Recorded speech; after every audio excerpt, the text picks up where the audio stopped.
لله رب العالمين والصلاة والسلام على رسوله الكريم أما بعد فأعوذ بالله من الشيطان الرجيم بسم الله الرحمن الرحيم فإن كرهتموهن فعسى أن تكرهوا شيئا ويجعل الله فيه خيرا كثيرا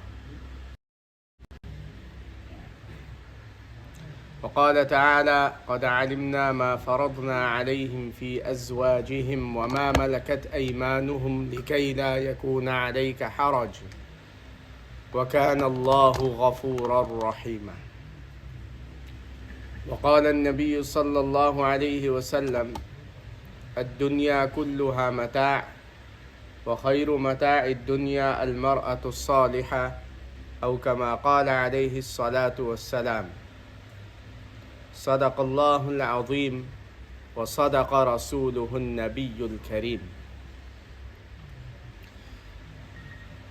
My dear respected brothers, elders, listeners, the verses of the Holy Quran that I have recited are related to the previous topic which I discussed in the last week's sermon. Many of you had been present and some may not have. The topic which was being discussed is about mahar and the mistakes related to mahar that are very common in the society.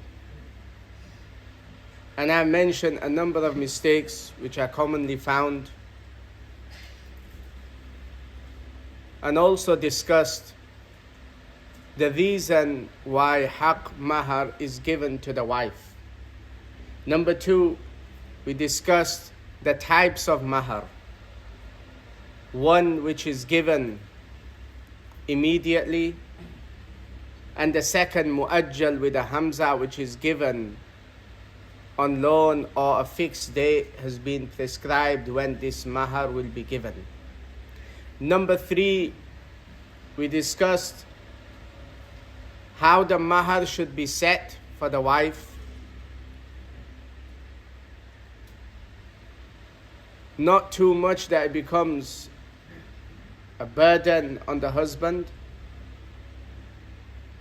and not too less that the mahar, the reason why mahar is given to the wife is not, the purpose is not found. And I also mentioned this topic may seem strange for some, but when we go out to perform nikahs, we see commonly a lot of these mistakes happening. And it's important to discuss this so that these mistakes are rectified. Now, many of us here, for now, there's many brothers yet to come, have gone past this stage. But they have children that are growing, or grandchildren that are growing, and it's their responsibility to pass this message on to them so they do not make these mistakes. Other arrangements for marriage that take place, months and efforts, and a lot of money is spent, but the arrangements for mahar, not much time and effort is given to this, or is left in such a manner where it's unpaid. So as we're in the current season where a lot of nikah marriages taking place, and the practices which are happening are incorrect and against the Sharia, it's important that these are discussed. And in general, my brothers, mu'amalat, dealings, is a very important part of our deen. Many of the pious predecessors, the ulamas, the mashayikh, they would emphasize. Unfortunately, we have understood deen to be praying namaz and fasting in Ramadan only. But my brothers, when we look deeply and study deen into depth, it covers of 5 parts. And one of these parts is mu'amalat, is dealing. Mu'amalat, dealing, is a very important part of deen. If we are praying namaz and we are fasting, which is also fard, compulsory, but we do not pay any attention to our mu'amalat, dealing, then we are in trouble. We are not practicing the whole of deen. Which later, it may not seem to be a problem now, but years down the line, it can become a problem. It can become a problem for children. It can become a problem for grandchildren. It can become a problem between husband and wife.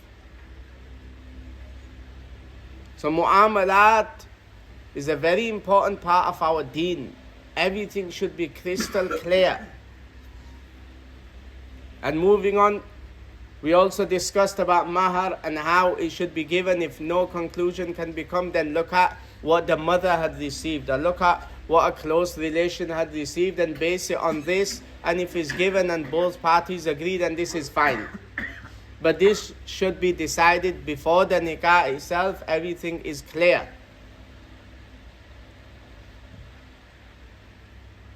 Now, in general, everything should be clear of ownership.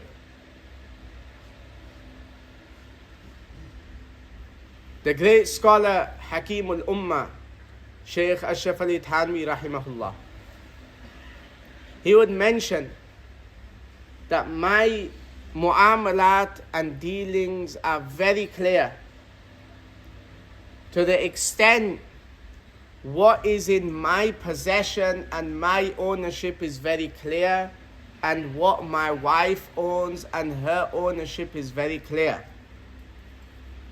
As I've mentioned, these things may seem strange to us or new, but this is part of deen. Because when you look at some of the examples that I will give you, inshaAllah, this is when we will understand of how these arguments, inheritance issues that take place, arguments that take place, time of divorce issues that arise because of this. So he would say, the things that I own is in my possession and in my ownership is clear. And the things which are my wife's is in her ownership and is clear. So if there's some set of gold, then he made it clear that this is yours, your ownership, your duty to pay zakat. If zakat reaches the amount where it becomes fard. These things are my ownership and my responsibility. Because, Allah forbid, a time can come where there's a divorce that happens. Or suddenly people pass away. And sometimes husband and wives, things, they are mixed and there's no talk of whose is what. Now the matter comes, if it comes to divorce, where generally these type of arguments happen, where the husband will say, this was mine. But when he had given it to his wife, he had not made any intention. It was not clear. So the wife is saying, it was in my possession, so it's mine. The husband is saying, no, it's mine. How would such arguments be solved then? This is why Shaykh Ashraf Ali Thanwi rahimahullah, he mentions, everything of mine is clear. Whatever's in my wife's house, I've given it to her, is her, in her possession, in her ownership. Whatever is mine is in my possession, in my ownership, where he would teach. The area that was selected, he had a room where he would keep things in his ownership. The great scholar Mufti Shafi Sahib rahimahullah, in his old age, before passing, he had a room where many people would come and visit him. He was a great scholar, one of the greatest muftis in Pakistan. He's the commentary of the Holy Quran. He spent his entire life teaching Quran, Hadith and Fiqh. His son, Mufti Taqi Sahib, he mentions At the time when my father was ill, at times we would bring things from another room. It could be guests have come, so plates and cups. And immediately after we have used them, he would tell me to return them back. And at times we would think, why is he telling us to return this back immediately? It can be done later. We have other work to do. And Mufti Shafi Sahib rahimahullah would become angry and say, no. Have you returned them, or why have you not returned them? Reason being is because I have written in my will that what is in my room is my possession. So if these plates remain here and I have passed away, then people will think that it's mine and in my ownership. Look at the depth that they would go into their mu'amalat and how their dealings were clear. If I pass away today, my dealings are clear. What's in my room is my ownership, my possession, so the inheritance can be distributed in the correct way. This is how our mashayikh, ulamas, they were very clear in their dealings. Now let's look at some examples. The points that I'm mentioning may not be very clear, but I have to give some modern examples so we understand. And then we may know ourselves or someone that is going through a similar situation. And when we look at the root cause, we will come back to the root cause. Is this problem? No clarity of whose it is and ownership. These questions, if you ask Darul Iftar where fatwas are sent, these fatwas are commonly asked. Dealings, mu'amalat, situation. Let's look at an example. Sometimes we'll have a husband, he has put a house that he has bought on his wife's name. So we're looking at some modern examples that which currently happen. Or it could be the wife has a house and she has put it on the husband's name for whatever reason that is. Now, the husband has put the house on his wife's name, but he has made no intention, there's no clarity. So if one of them passes away, the question is, those that are due inheritance, would they get their fair share and the right share? The wife would say that it is on my name, which means it's mine. Where the husband may have intended that I've put it on your name, just on your name, but it's my ownership. But he had not made this clear. And this is where fights, arguments, distribution of inheritance, where it becomes problematic and people are not given the right share. So it was the duty of the husband or of the wife that she has given something to her husband to make it clear that I am putting this house on your name. The house remains mine. It's just on paper on your name. It's mine, my ownership. Or if he is giving it as a gift, then it's clear that this is given to you and it's yours. Now you decide what you do, whether you give it a gift to your children, what you decide is up to you. This makes the inheritance distribution become easy. And if it's not clear, then it can become a problem. Those that are deserving for their share will not receive their share. Point number 2. This happens commonly also where a husband may have moved in with the wife, or he has bought a house or heavily invested some money into that house. And now if something happens or if there's a divorce, then the husband may say, I've spent such amount of money on this house. But there was no clarity why you have spent. What was your intention? Did you spend this money to help her?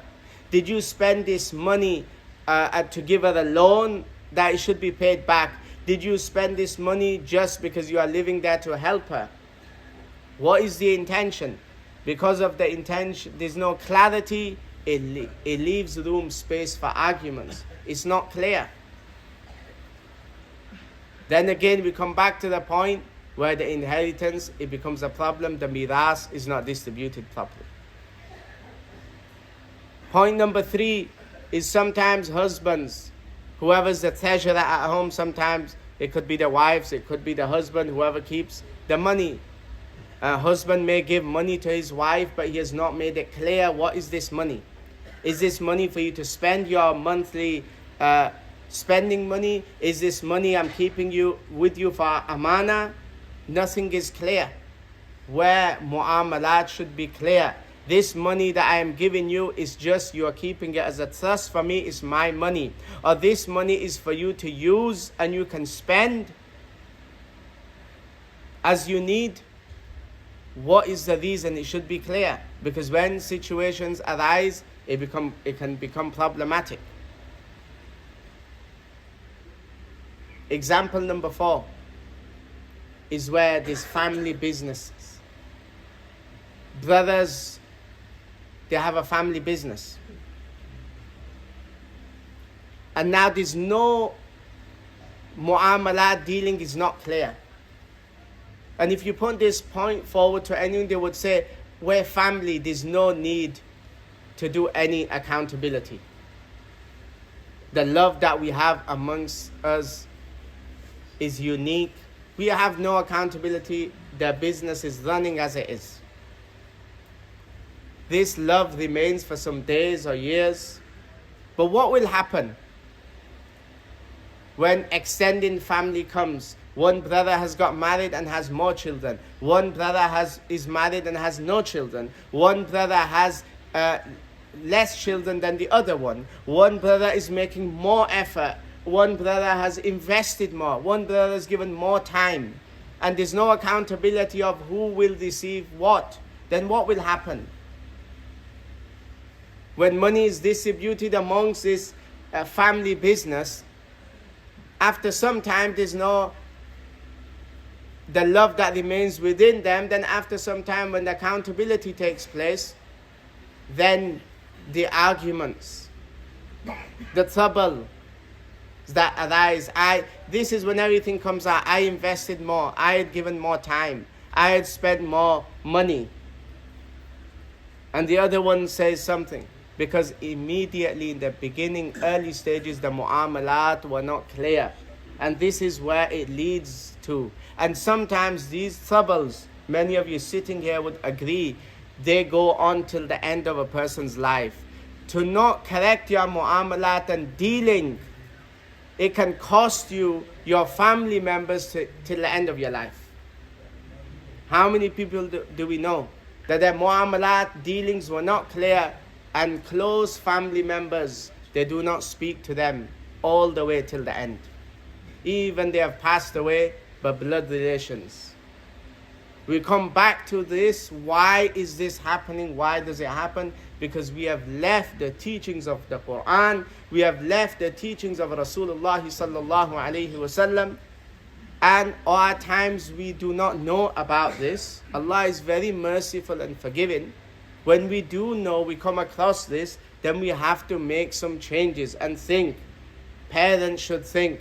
Brothers should think that we should not be in a financial position if we have not given any clarity that our children are fighting amongst each other. And this is one of those issues that are very commonly found in society, but unfortunately we don't think this as part of deen, yet it is a very important part of deen. These are a few examples. There's still many that could be said, examples that I've given you of the root cause to this problem is there's no clarity. There's no clarity between husband and wife. There's no clarity between family business. There's no clarity between brothers. Everything, who is ownership and the possession should be clear. Father, son, daughter, wife. So there's no room for any arguments. I ask Allah subhanahu wa ta'ala that He gives us all the ability to understand what we have heard, said, and to spread it onto others. Ameen. Wa akhiru da'wana anil hamdulillahi rabbil alameen.